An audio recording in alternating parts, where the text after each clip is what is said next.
Hello to everyone. I would like to say my gratitude to the organization team. And I will start by sharing my presentation and by a short meditation for all of us.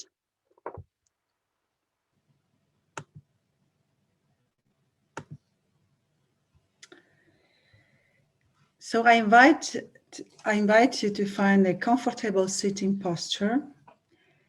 Ángela, ¿podría compartir pantalla? Sí.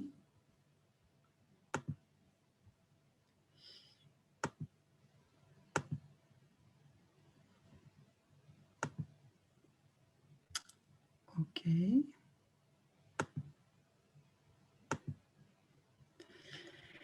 I invite you for a short meditation before I start my talk.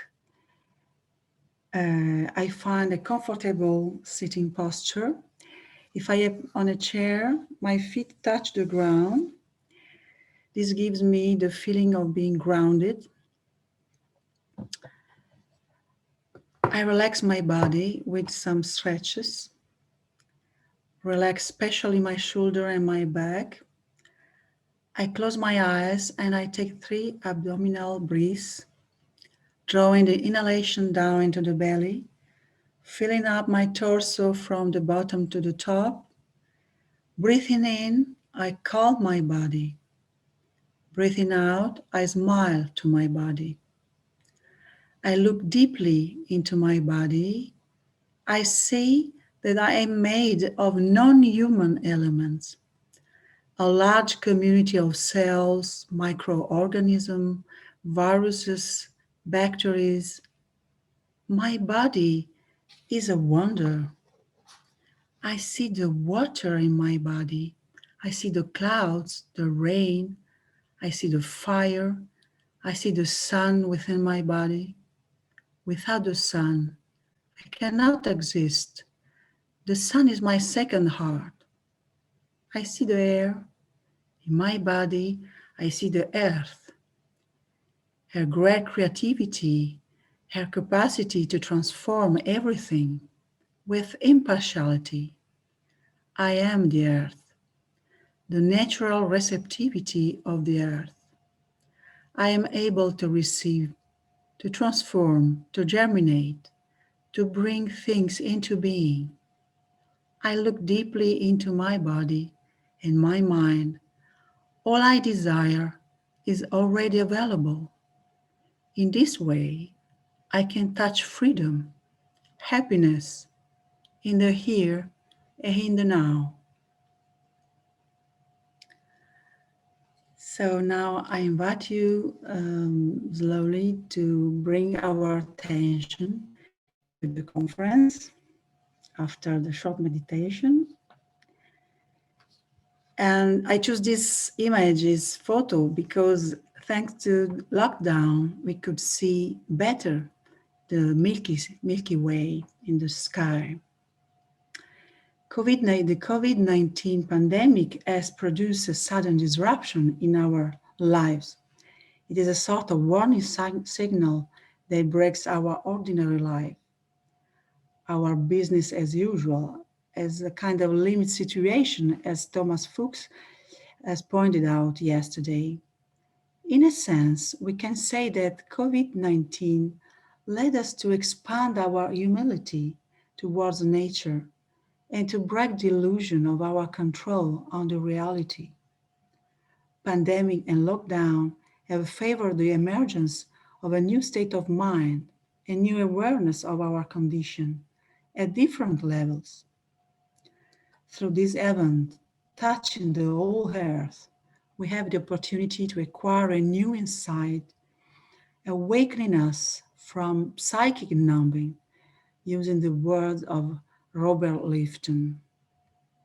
We are at war, said the French President Emmanuel Macron in his speech to the nation, March 16, 2020. Never has France had to take such decision, he said, in time of peace.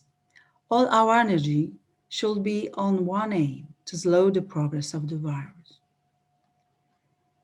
But there is an emergency doctor, Sophie Mangui, that she wrote a text like a response to the president.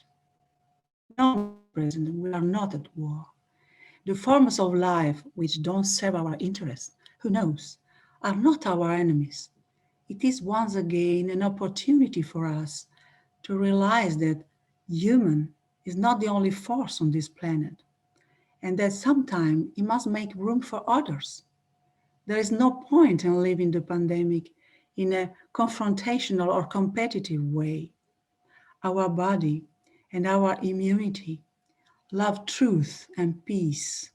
We are not at war, and we don't have to be at war in order to be more efficient. We are not mobilized by weapons, but by the intelligence of the living, which binds all to take a break. Exceptionally, we have to make a way, to leave room.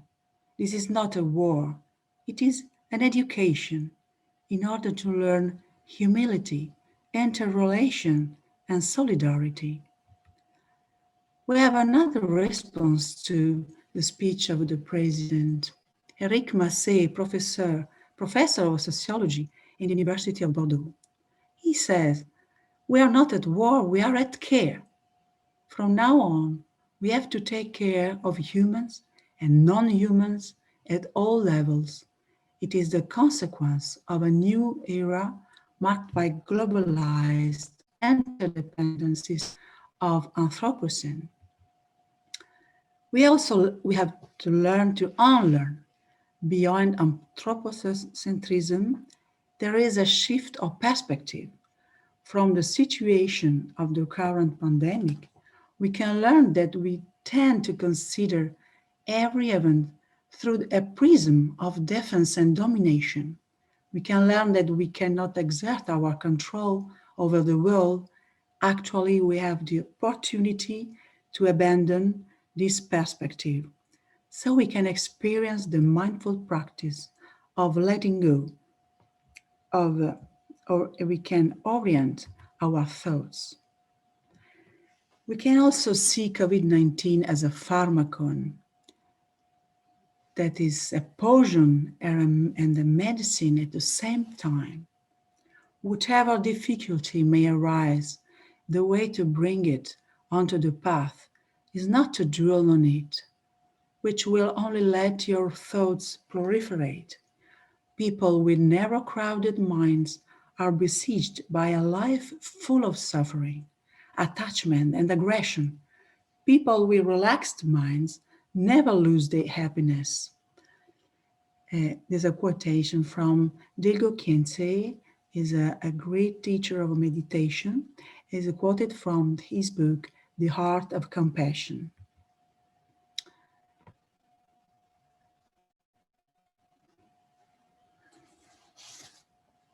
The world we know is changing. What is unsustainable cannot persist by definition. There is the possibility that breakdown will become breakthrough. There is no end of the world. There is an ongoing transformation. In nature, as Antoine Lavoisier wrote in 18th century, nothing is lost, nothing is created, everything is transformed. COVID-19 pandemic is generating new insights and a new sense of the world. Lockdown has exerted a decisive influence on our lives, especially on our interiority. Thanks to the silence of the world, we could hear within ourselves, in the words of Thich Nhat Hanh, the sound of Mother Earth crying. We discover our need to build resilience, our need to build communities in order to face this historical moment. I was very glad to hear yesterday the presentation of the project Las Voces del COVID, as is one way, one wonderful way to create communities in this very hard, challenging time. So we can imagine an ecological ethics of care that is widely connected with ecology of mind.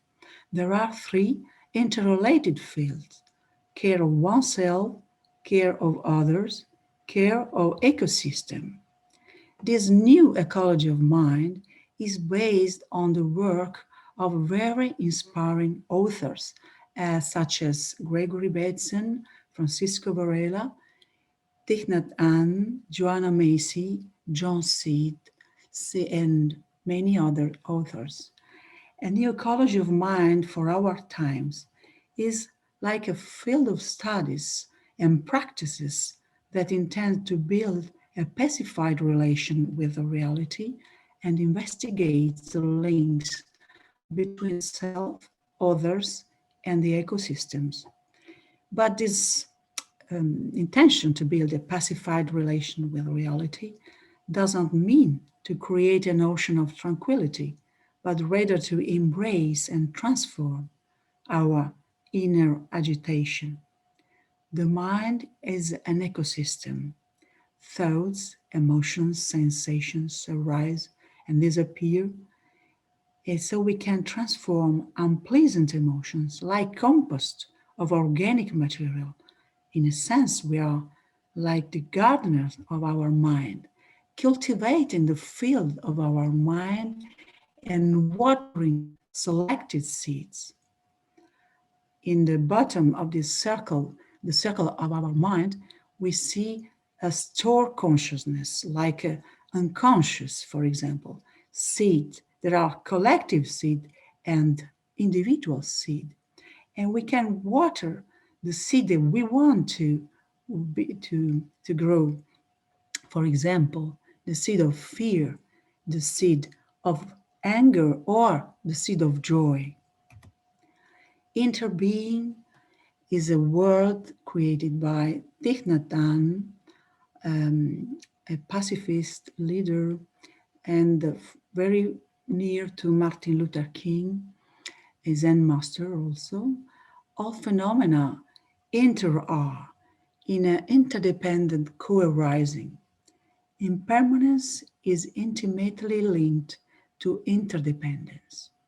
When I look at a plant, an animal, a small insect, I realize that every single being exists only if related to the whole ecosystem and finally to the entire universe. When we look at the flower, you can see the non-flower elements that contribute to the manifestation of the flower: the rain, the soil, the bees, the sun, the wind. We can consider all the cosmos in a single flower, even though there is no sign of the sun or soil within the flower. Nhat notice that metaphors have superpowers, in particular when we meditate on interbeing, when we meditate on breathing, but also when we do contemplation practice and visualization. We can see with the researcher such as Richard Davidson, Daniel Goleman, Clifford Saron, and Tanya Singer, that this kind of practices can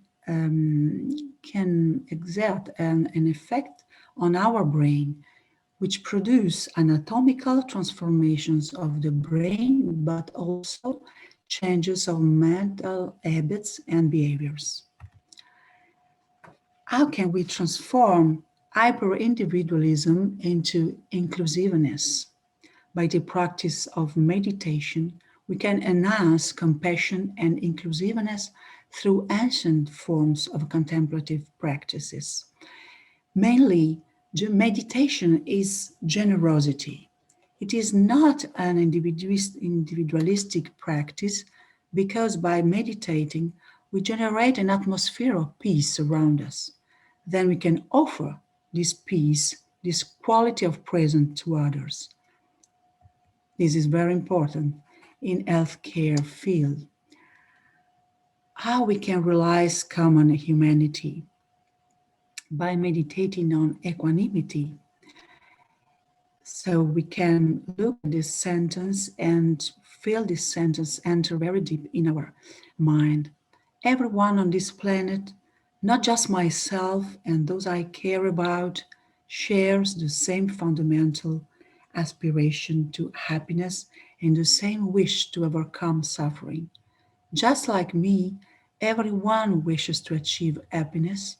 Just like me, everyone wishes to be free from pain, fear, sorrow. And there is also a loving kindness meditation that we can make all together now. Breathing in, I relax my body. Breathing out, I calm my thoughts. Just listen to our inner, beautiful silence. And I feel the link with the source of love, of compassion inside me. May I be free from suffering. May I experience peace and joy. May you be happy. May you be free from suffering. May you find peace and joy. May all beings be free from suffering.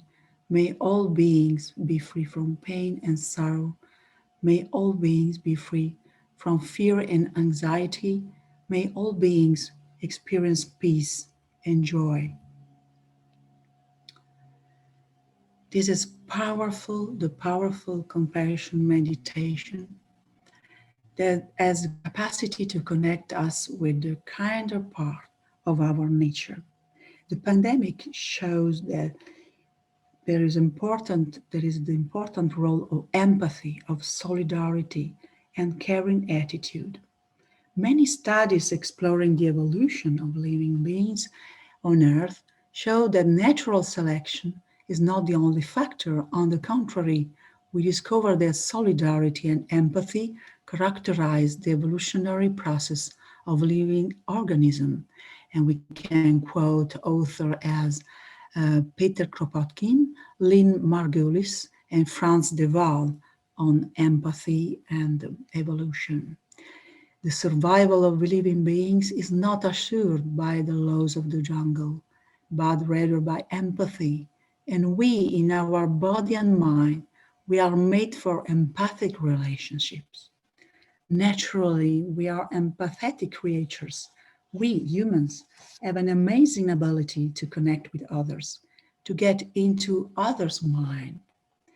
In the face of someone else's needs and pain, we instinctively respond with kindness. We can make a choice and decide that empathy and compassion are the guiding forces in our life. Cultivating compassion can transform our being and change our behavior in the world. We need to make compassion a priority, particularly in training healthcare providers, in the communication with patients and family, in order to be fully present with each patient.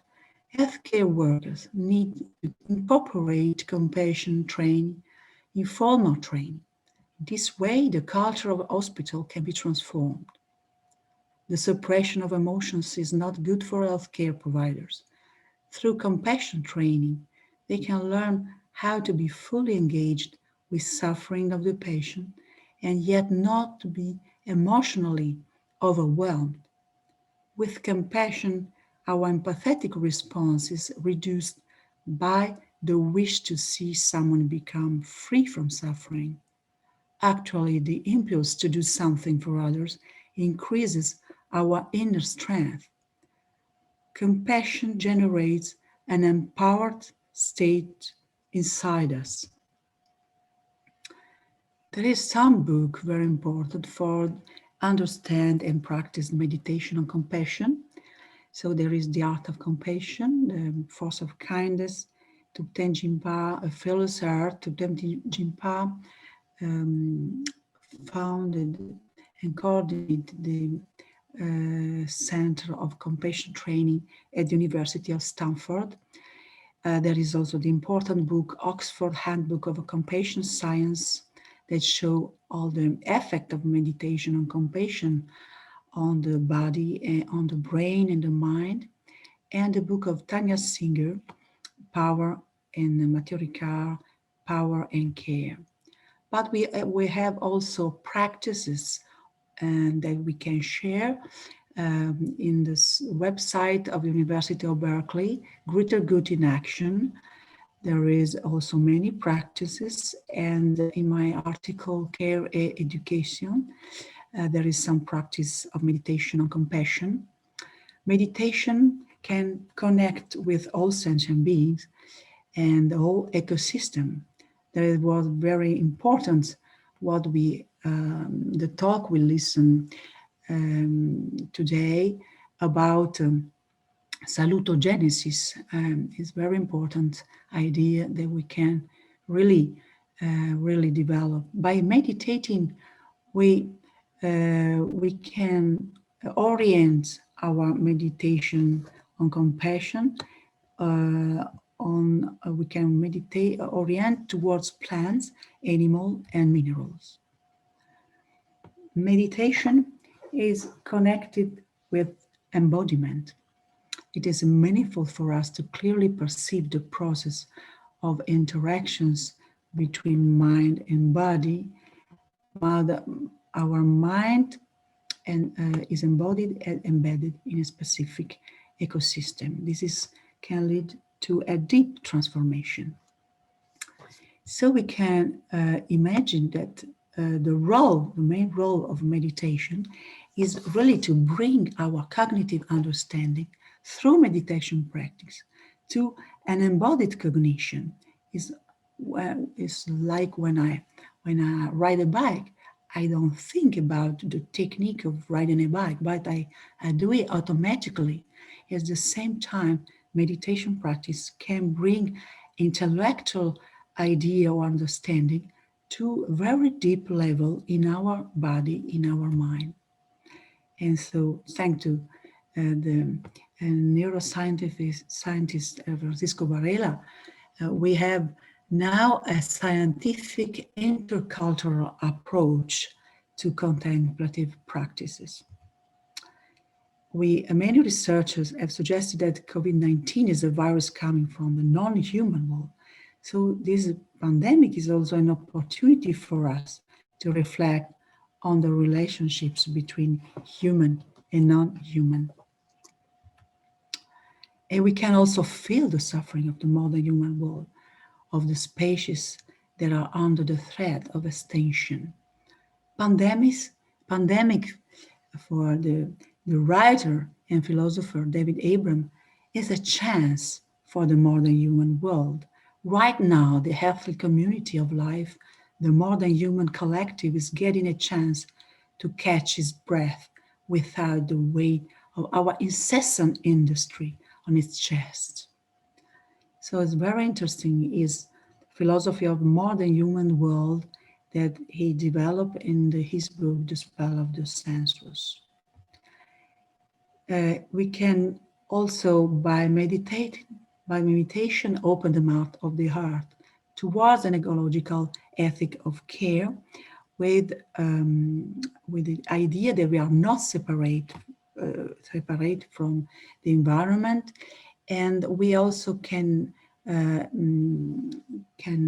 reflect on an ecological self in the world of Hanh that entails the whole ecosystem. Pandemic has accelerated the process of transformation, and we can say now that we need a transformative education based on embodied and situated cognition centered on the cultivation of compassion as social, emotional, ecological learning based on new insight.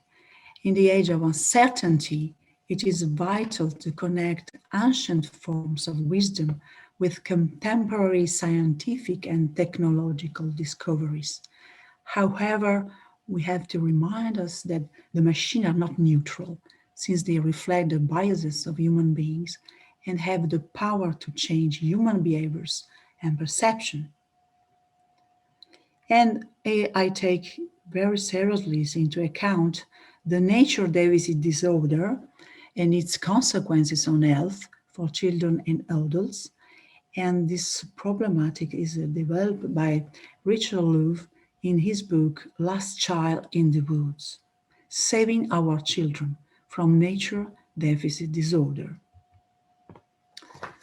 So we live in the age of uncertainty. If we were to be given a pill to be convinced, said Joanna Macy, don't worry, it's going to be okay. Will that elicit from us our greatest creativity and courage? No, it's that knife edge of uncertainty where we come alive to our truest power. And so Joanna Macy imagined a powerful collective practice, the work that reconnects. There are 4 stages in this workshop: grounding ourselves in gratitude, honoring our pain, seeing in new ways, move to practical actions. But the workshop, I cannot explain deeply this workshop, but I have not much time, but the workshop can enhance collective and subjective resilience by developing collective intelligence and creating communities. It's also possible to deepen our understanding through many books on eco-psychology, this field that explores the relations between psyche and Gaia, through authors such as Rozak, David Abram, Joanna Macy, Chris Johnston, Michel Maxime Heger, and John C. Now I will just show some practices in Plume Village in France of walking meditation, a very, very deep practice that can nourish the interconnected, the connection with nature and ecosystem. And also the contemplation of the beauty of nature that has really a healing power. And now I think that I will ask to everybody, to myself, are we ready for metamorphosis? The chrysalis, the caterpillar of immature humanity is transforming itself in order that the metamorphosis generates a stunning emergence.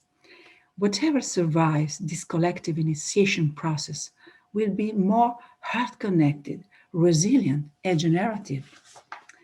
We are in a moment of a collective global level crisis and uncertainty that has little precedent in living memory. The economic machine is faced with a dramatic slowdown. We are all facing this cessation of non-essential activities. This is a sacred time. There are millions of personal quests inside the chrysalis. You may start to observe imaginal cells appearing. Suddenly we recognize that we can try something different. This is an opportunity for us to loosen our grip on old ways of living, of thinking. We can take a break and listen for the limits and the possibilities of Mother Earth. What is really meaning for us? We can receive the Pharmakon of pandemic into our cells and let it harmonize us with our true potential. Countless times during the process of evolution of species, we die to old form, let go of old ways, allowing new ones to emerge. But nothing is ever lost. Through form pass, all returns. We call upon the spirit of evolution, the miraculous force that inspires rocks and dust to weave themselves into biology. You have stood by us for millions and billions of years. Don't forsake us now. Empower us and awaken in us pure and dazzling creativity. You that can turn scales into feathers, only 1 second, sea water into blood, caterpillars into butterflies, metamorphose our spaces, awaken in us the powers that we need to survive the present crisis and evolve into more aeons of our solar journey. Awaken in us a sense of who we truly are tiny ephemeral blossoms on the tree of life, make the purposes and destiny of that tree or our own purpose and destiny. May we speak in all human councils on behalf of the animals and plants and landscapes of the earth. May we shine with a pure inner passion that will spread rapidly through these leaden times. May we all awaken to our true and only nature, none other than the nature of Gaia, this living planet Earth. Thank you for your attention.